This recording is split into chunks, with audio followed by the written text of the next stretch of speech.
24 ఏళ్ల వయసులో కూడా సినిమా మీద అదే ప్యాషన్, అదే డెడికేషన్ చూపిస్తూ మరోసారి వార్తల్లో నిలిచారు లెజెండరీ డైరెక్టర్ సింగీతం శ్రీనివాసరావు.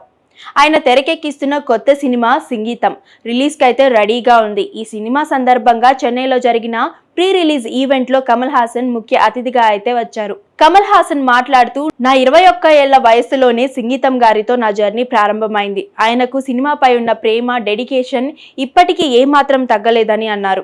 అలాగే తమ కాంబినేషన్ లో వచ్చిన పుష్పక విమానం గురించి కూడా గుర్తు చేసుకున్నారు.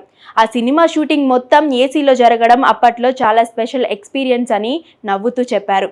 ఇంకో ఇంట్రెస్టింగ్ విషయం ఏంటి అంటే, సింగీతం కథ గురించి తాము దాదాపు 45 ఏళ్లుగా మాట్లాడుకుంటున్నామని, కానీ ఇప్పుడు మాత్రమే అది రియాలిటీ అయిందని వెల్లడించారు. అలాగే ముంబై ఎక్స్ప్రెస్ గురించి మాట్లాడిన కమల్, అది 720 ఎంపీలో తెరకెక్కిన తొలి డిజిటల్ సినిమాల్లో ఒకటని గుర్తు చేశారు. సింగీతం గారి గురించి చెప్పిన ఒక మాట అందరినైతే ఆకట్టుకుంది.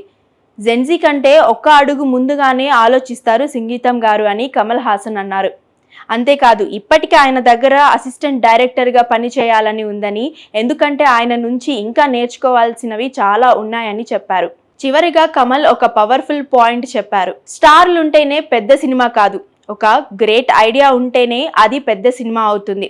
ఏ సినిమా హిట్ అవుతుంది, ఏది ఫ్లాప్ అవుతుంది అనేది ఎవరు ముందుగా చెప్పలేరు అన్న మాట ఇప్పుడు సోషల్ మీడియాలో వైరల్ అవుతుంది.